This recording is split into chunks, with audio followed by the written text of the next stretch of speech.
c'est clair maître yaa ngi ak suñu ay doom caat. c'est clair maître. dama am doom en 30 secondes s'il vous plaît. dama am sët. la ngay wax sax da ngay wax comme su dee soo ne man da ngeen ñu bàyyi suñuy doom man samay doom dañu am doom am sët ñenn ci ñun am ay sëtaat Sénégal na nga ko bëggee la ko sama rom bëggee laa ko bëggee la ko sama ay doom bëggee gënoo ko bëgg sama ay doom. alors gënoo ma ko bëgg. alors maître gënuma la ko bëgg man tamit. alors maître nañu nangu ne kon suñu Sénégal la dañuy toog dañ koy waxtaane dañ koy defar. c'est le but de c'est le but d'ailleurs de cette émission yaa ngi koy wax sànq xëy na da nga juum peut-être ci loi bi loi Ousmane Ngom puisque arrêté la. arrêté wute na ak loi. je suis avocat depuis 40 ans et ancien ministre de la justice xam naa arrêté loi décret loolu xam naa ko non c'est pour sénégalais yi gën ñu comprendre rek. c'est pour que sénégalais yi gën ñu comprendre rek. c'est un arrêté mais on n'en disconvient pas xam nañu bu baax a baax li nga def ci fi nga xam ne mooy Sénégal ci sa métier avocat alors Thiat le concert aux casseroles def nañu ko démb mel na ne yéen concert aux casseroles boobu approprié wu ngeen ko bilan bi tey lan la. ñetti jàngat bi njëkk mooy Macky est très impopulaire kenn bëgg ko. deuxième jàngat. li génn démb rek nga ne Macky est très impopulaire. non du lu génn démb même liir yi soog a judd jël nañ seen seen ay taal loxo tàcc même bu ñu yorul casserole mooy premier jàngat. deuxième jàngat notre démocratie est à terre. parce que si on restreint les libertés ba nit ñi amuñ beneen forme wala beneen méthode bu dul jël ay casserole ça veut dire que on a plus de démocratie mais man jàngat bi ma ci gën a intéressé mooy ban heure la woon affaire bi 20 heures. 20 heures c'est l'heure où les Sénégalais sont censés cuisiner leur dîner s'il y a autant de casseroles disponibles ça veut dire que les familles ont faim Sénégal lekk nit ñi dañoo xiif kenn toggul gobar jaasi la nit ñi di dundee ñaari cin lekk si ñaar non même ma ñëw non même ma ñëw et malheureusement cin la ñuy toggee malheureusement ñoom amuñ ci jàngat di nga la may répliquer ça veut dire que ils n'ont même pas retenu la leçon xam nga qu'est-ce qu'ils vont faire essayer de l'ignorer et essayer de répondre différemment au lieu de sentir de décrypter le message est-ce que de décrypter ce message que les Sénégalais leur envoient nit ñi cere ak fonde mi ngi leen di rey ci bopp koñ yi man je suis témoin à Nord Foire maire bi jaay cere nit ñi ticket la ñuy jënd ci boutique bi xaar maire bi jógee parcelle pour ñëw teg cere pour ñu mën a am. les gens ne mangent plus. beneen affaire bi mooy maître mu ne nañu respecter président mais maître yooyu fii ñi fi toog ñëpp yow kese la fi article 80 dal sa kaw ñi fi toog ñëpp yow kese lañ fi tëj ndax article 80 on est d'accord ou pas. plusieurs fois. waaw. kon tu peux mënoo ma wax. non baal ma mettre sama temps de parole. waaw d'accord donc kon. yaa ma d'accord non je l'ai pas interpellé wu ma dama lay fàttali ne la. waaw fii ñun ñu fi toog ñëpp amul kenn kuñ fi mës a tëj ne la. am expérience bu kenn amul. respecter cette expérience aussi. mais baa ma yegg. respecte toi kon bul ma soo ma interpellé rek ma tontu. non du mais xam nga sànq ba léegi interpellé nga ma tamit tontu ma dañ leen waxtaan rek non dañuy waxtaan interpellé nga ma wax nga ci sa bëggum Sénégal mais man sa bëggum Sénégal daf ma jaaxal man je le remets en question am na noo bëggee Sénégal d'accord nangul naa la ko mais bokkuñ mbëggeelu Sénégal man Sénégal bi ma bëgg du ma jógee ci parti bi dem ci parti bële du ma transhumé Sénégal bi ma bëgg man Sénégal bi ma bëgg man xalaatuma fee may ma yeggali kan moo transhumé mais PDS nga bokkoon ba ci lan léegi yaa ngi APR Macky Sall bokkuloon PDS mais dafa génn créer son propre parti man dañ maa génn an sa parti dañ ma génn mais nga am naa sama an sa parti mi ngi ak man nu mu tudd PLD fu mu nekk mi ngi fi Sénégal fan la ban coalition la bokk fu ko neex non wax bi d'accord ba tey xam nga non c'est important xam nga li ma bëgg wax non baal ma rek non je ne personnalise pas je ne personnalise pas c'est que dafa am ay détails yoo xamante ne mënuñ koo bàyyi mu jàll et c'est ce qui est dommage mooy Macky Sall j'ai remarqué que Macky ses partisans de première heure du ñoom ñooy génn di def ces débats c'est les transhumants ñoom la ñuy yónni ñi non xaaral ma ñëw non c'est important xaaral ma ñëw et dafa am lu ma gën a métti non may ma ñëw rek non c'est pas personnel c'est des constats c'est des faits il y a des choses que je n'accepte pas non c'est un constat non il y a des choses c'est un constat dama lay wax rek même ma yeggali non il y a des choses que je même ma yeggali waxuma la dama la wax non dag ma wax transhumant il y a des choses que je n'accepte pas transhumant il y a des choses que je non mais ndax transhumant je répondrai inchallah d'accord y a aucun problème mën nga répondre xam nga ancien ministre de la justice sous Wade non ancien ministre de la justice non on personnalise pas non mais débat la ñu nekk il faut qu'on se parle ñun ñëpp ñooy waxante on parle de la justice su ñu amee un ancien ministre de la justice on peut quand même faire son bilan sous Wade parce que ça intéresse le Sénégal c'est pas personnel c'est li mu incarné la ñuy waxtaanee donc bu ñu gisee tey jii nii Macky Sall à l'époque li mu contesté et rappelons-nous que en 2012 2013 2014 2015 je suis témoin oculaire Macky Sall a fêté le 23 juin à la place de l'indépendance ñu jëlee place de l'indépendance teg benn tente invité ambassade yi ci Sénégal bi yëpp ñu fêté 23 juin doxee ak indépendance ba place Soweto pour se remémorer pour commémorer l'événement du 23 juin aujourd'hui c'est lui qui fait des interdictions c'est seen excuse bi ñu jël ay troubles à l'ordre public wala y a manque d'effectifs quand la marche est autorisée 10 policiers mën na ko sécuriser mais quand c'est non autorisé il faut 1000 pour nekk di tirer ci nit ñi et beneen affaire bi gën a grave mooy nañ ko seetluwaat c'est l'excuse de il faut que ñu xool parce que trouble à l'ordre public machin kër mais le 8 marche amul woon des milliers de Sénégalais génnuñu woon est-ce que amoon na benn gravige xeer sax potu ndaa sax nekku fa casse à jeter newu fa dañ ko paree ñu ramasser ko pourquoi leur interdire le 17 pourquoi donc c'est une restriction de liberté et que Macky Sall il faut qu'il comprenne que benn Sénégalais du ko accepter man dama bëgg qu'il entende le cri du peuple on a faim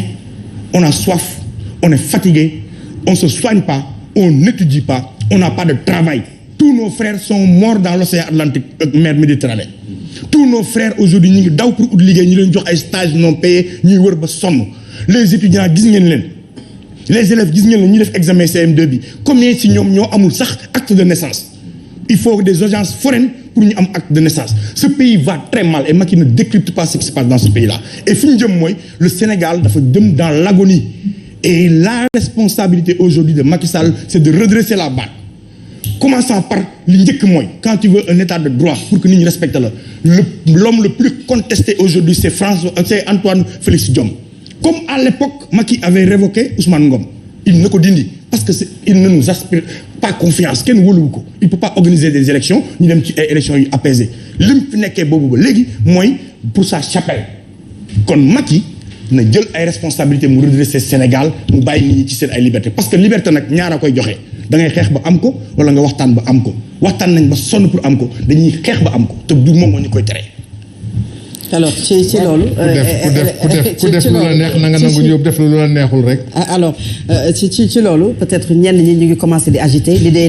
d'un report de ces élections législatives lan moo ci sa position maître. waaw loolu lu mënta ñàkk la parce que tey situation bi permettre tey Macky Sall bu dee dafa jàpp ni mën na organiser ay élections le 31 juillet ne opposition du bokk ay bureau de vote di ubbi nit ñi voter sereinement am fitu dem voter yi c'est que day nax boppam wala ñu ko wax dañuy nax seen bopp c'est que comme nu mu ko caat waxee sànq nguuda wax na ko démocratie dafa am ay ponk ak ay charte am cëslaay mais ñaara ko séq maanaam booy xeex ak nit te bokku leen ay valeur mu am asymétrie de valeur maanaam xeex day déséquilibre donc tey ñu ngi soofantal ñuy def recours di dem ay CEDEAO ak yooyu ñu naan seen yoon nekk ci dañuy def lu leen neex bu ñu xeexee ci biir système bi ba sës rëkk ci kanamu miir système bi doxul institution yu waroon jël seen responsabilité jëluñu ko comme ni ñu ko waxee ci déclaration universelle des droits de l'homme dañu ne dañu war a fexe aar ak yelleefu doomu aadama pour que peuple yi bañ a am ultime recours maanaam dem ba sës rëkk ci miir bi war a fippu rek moo fi am loolu lu tiitalaate la mais man ñi ma xam nañ ma que je suis un homme de paix que je suis un homme de dialogue mais aussi xeex say droit ak say àq loolu la ñu Macky Sall woowe woon ñu gunge ko ci peuple bi xeexoon 2011 pour bu falu 2012 jël ay moyens dépensé ko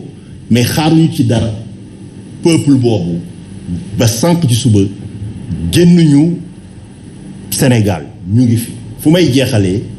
ba ñu defee combat bi yépp pour Macky Sall falu jour ba muy prêter serment man maa ngi woon ci tente bi fële à l'hôtel Méridien ba ñuy def seen réception c'est-à-dire seen banquet à la salle des banquets seen cocktail man maa ngi woon ak Mama Diop ak Aïda Grovin journaliste néerlandais maa ngi woon devant le cabinet du doyen des juges pour déposer plainte avec constitution de partie civile dañ ma woo ci palais bi pour fait ma ne leen maa ngi ci beneen palais bi ci mbiru Mamadou Diop. waaw pour loolu rek pour wax leen ne la ñu doon xeex ñun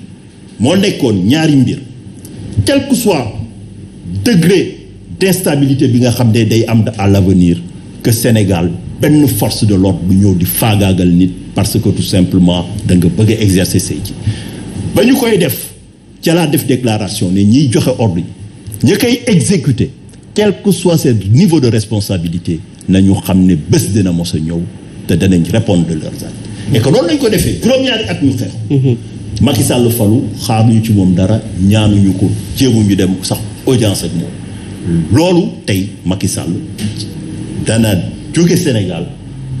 bàyyi suñu démocratie nu mu ko fekkee woon comme ñoŋalu ko daf ko delloo ginnaaw ñun danañ wóoyal xeex. mais report boobu ngeen bëgg est-ce que dina mën a nekk le président de la République. non man bëgguma dara suñu naataango yu France 24 moo ne élection yi du am mooy suñu kanam. waaw mais ces élections vont se tenir Macky Sall le 31 juillet maa ko fa jiitu ba may dem France 24 demu fa. danañ fa dellu waxaat ak waa France 24 ñoo mu doon ardu moom mooy tey gisoon na ne dugal nañ ay recours ci Cour suprême bi moom il voulait montrer la direction bi nga xam ne foofu la nit ñi di xool tey ba ñu waxee média yépp ne tey la ñuy juger dañoo génnaat ne élection yi day am man demuma élection bokkuma élection mais tey lecture bi ma def man parce que yàgg naa dox ci àdduna bi di liggéey sur des questions de sécurité de maintien de la paix di bind di bokk aussi ci ay club de réflexion parce que bu ñuy wax ay yëfu terrorisme j'ai coécrit un ouvrage publié par l'Académie de droit international terrorisme et droit international j'ai été expert du ministère français de la défense et du ministère des affaires étrangères maa nekkoon seen expert indépendant à Jakarta pour les questions de financement du terrorisme et de destruction massive donc bokk naa ci ay réseaux yi nga xam ne ça me permet de connaître l'état exact de la menace terroriste parce que j'ai travaillé aussi avec donc amuñu ko Sénégal à vous entendre non je veux vous dire tey am na ay officiers yu bëri jaar nañ sumay loxo fii ci enseignement yi ma def université sur master relations internationales maa doon jàngale cours de régulation juridique de la société internationale ñoom tey ñu ngi fu ñu nekk di liggéey xam naa ko donc bu ñu foowee xelu donc cette menace terroriste c'est une menace terroriste dont on parle cette rébellion dama ne tey vous pensez que loolu yëpp dara amu ci manipulation la fabrication la dama bëgg à partir d'aujourd'hui que wax jooju nañ ko teg ci suuf bëggatuñu et pourtant dëkk ñu jege aussi maître Sénégal du exception aussi menace bi yàgg na fi cette menace là elle date depuis le 11 septembre France moo ëpp ay attentats ëpp menace tous les jours les libertés publiques s'exercent ñun Sénégalais dem nañ manifester devant le palais Bourbon l'Assemblée nationale ñu nangul ñu ko alors que c'était en proie à des attentats yooyu dañ ko bàyyi c'est-à-dire comme lu ma wax rek asymétrie de valeur la démocratie nekkul ay normes ak ay institutions culture la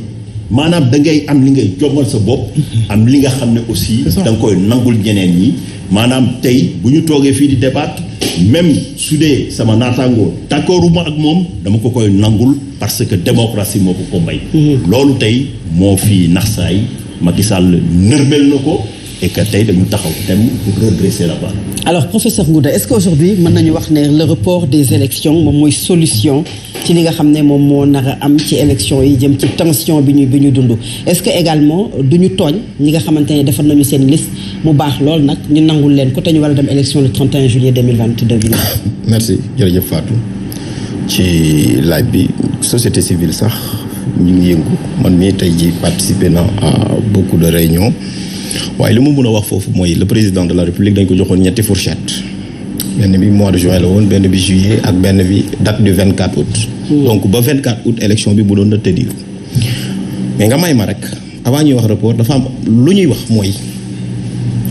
c'est-à-dire atte la Sénat ci boppam dafa joué wu rôle xam nga Sénat dañ koo jox ay prérogatives pour mu réguler saytu contrôler le processus électoral Sénat moo taxaw fii ni dépôt yi. ci loolu coalition Gëm sa fa laay ñëw rek fa laay ñëw sax mu ne dépôt yi ñu def dara baaxu ci. pourtant lu mel ni coalition Gëm sa bopp maa ngi fii parce que coalition Gëm sa bopp dem na ne ko nañu reprendre at dépôt bi processus bi ñu wax ko conseil constitutionnel bañ te pourtant conseil constitutionnel lan la wax gëm sa bopp daf ne ko yow doo candidat parce que nekkoo ci liste bi muy mu weddi boppam parce que conseil constitutionnel ba mu naan wax ne nit ñi boo nekkul ci liste bi du ma àddu ci yow boobu c'était sa jurisprudence de 2012 mu def ko Kéba Kend def ko Abdourahmane Sarr def ko Youssou Ndour en 2019 mu def revirement de jurisprudence xam nga lu tax mu def ko parce que le parrainage daf fi ñëw ñu généraliser ko mu am lu bees mu ni comme te loolu la comme parrainage phase bu bees la damay saytu ñi nga xam ne même nekkuñu ci liste bi mais damay saytu fenêtre boobu mu tijji woon 2019 tijjil ko 28 candidats yi nga xam ne 23 candidats yi nga xamante ni ci 28 yi la ñu nekkoon tey jii moom la bañal gëmtoo bopp te loolu su ko nangu woon sax mën na taxaat ñu delluwaat régulariser la procédure nit ñi delluwaat ñu mën a tenir élection bi le 24 au lieu du 31 au-delà de ça élection bi bu ñu ko bëggee pousse mais il faut ñu waxtaan parce que aussi l'identité constitutionnelle sénégalaise repose sur une démocratie de consensus mais soo gisee dafay mel ni le président de la République il s'est braqué te nu muy braqué woo man daf may jaaxal dafa dem taxaw France 24 je sais pas mu ne liste bu respecté wul parité dañ koy rejeter un point un trait moom yoonam nekkul ci justice c'est comme si moom dafay influencer la justice et d'autant plus que moom liste moom paritaire wul woon. mën na nekk ne day analyser rek comme. mais buy analyser mais ça pose le jeu c'est-à-dire que moom miy wax sa liste la liste de Benno Bokk Yaakaar ne respecte pas la parité c'est-à-dire que loolu moo ko kaas ci mbir mi beneen bi ci topp mooy ñi ngi wax élection ñi ngi wax report ñi ngi wax lépp y a eu combien de morts ci manifestation yi passé 3 morts. tey gouvernement bi lan la doon def tey gouvernement bi lan la doon def face à la presse. face à la presse oui. da nga faa gis ministre de l'intérieur ñi dee ñëpp manifestation yi ñi doon da nga fa gis ministre de l'intérieur ñi ngi wax processus électoral ñi ngi wax ay nit ñu dee ñi ngi wax liberté de manifestation le gouvernement fait face à la presse le ministre de l'intérieur kenn gisu ko fa mais xam nga qu'est-ce qui bloque mooy le dialogue a été rompu pendant longtemps et pourtant nous avions une démocratie dialogique maanaam damay wax toujours l'identité constitutionnelle sénégalaise repose sur une démocratie de consensus mais su ñu demee ba les autres se braquent mais mun ngeen a nangu ni je le dis haut et fort la chose s'est passée récemment en France vous savez le processus électoral est déjà altéré la sincérité du processus est déjà altérée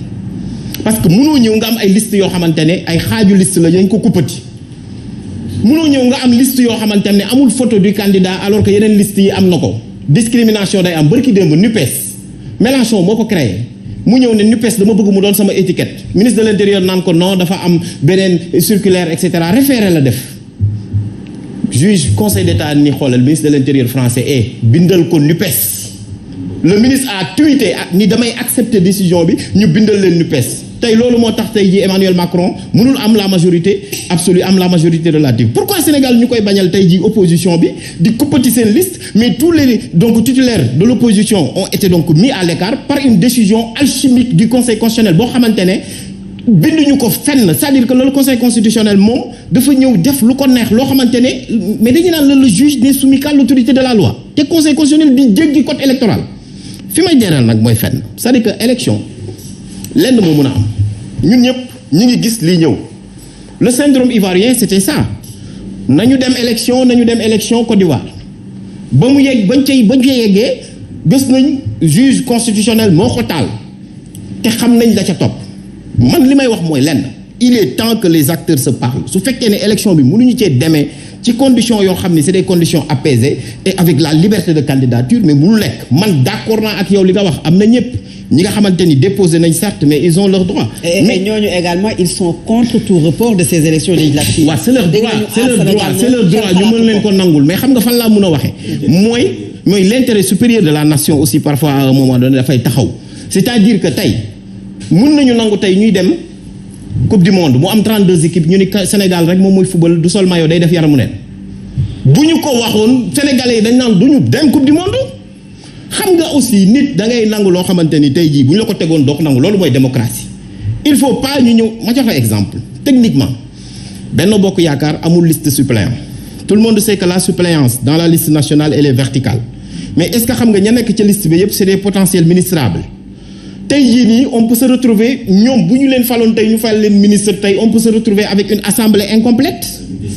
beneen bi ci topp mooy Yewwi Askan Wi day dem aux élections avec un risque grave mooy non seulement handicap am na ko sa photo tête de liste nekku ci mais au-delà de ça ñi ci nekk ay suppléants lañ c'est-à-dire que suppléants yi mën nañu dem ñu def élection bi ñu bëgg a wax yeneen coalition yi dem def recours devant le conseil constitutionnel ni suppléants yi mënuñu nekk député parce que un suppléant bala muy nekk député il faut que titulaire bi bàyyi wala titulaire bi dara jot ko mu indiwaat beneen contentieux kenn ñaanu ko yàlla. waaw mais c'est-à-dire que tey jii nii on est dans l'impasse mun na bu ñu nekkee dans l'impasse dañuy taxaw bu ñu mënul dem on trouve une solution boo xamante ni c'est un équilibre comme on dit l'équilibre de nation n'est-ce pas c'est-à-dire une solution qui arrange tout le monde mais nag dañuy dem ci élection alors que les conditions ne sont pas favorables man loolu d'accorduma ci c'est-à-dire que tey bu ñu mënul dem élection dañuy taxaw ni mënuñu dem élection et c'est l'intérêt supérieur de la nation moom moo ko war a mën a def parce que aussi li ma bëgg a wax foofu noonu mooy tey même ñoom waa Benno Bokk Yaakaar tey waruñu sax nangu seen liste titulaire rek di dem te amul suppléant parce que en réalité code électoral bi la wax man taxaw naa amul benn juriste bu ma mën a contredire ci loolu amul benn juriste sax bu mën a naan une liste mun na dem avec des suppléants sans titulaire ou vice versa. ni ngay waxee noonu la des juristes yoo xam ne dañu far ci nguur gi di wax ne on parle des listes waxuñu benn liste boo xam ne elle est unique et indivisible. Fatou ñëpp xam nañ ni loolu code électoral bi li mu wax la liste est une et indivisible mënuñu ñëw fii Sénégal di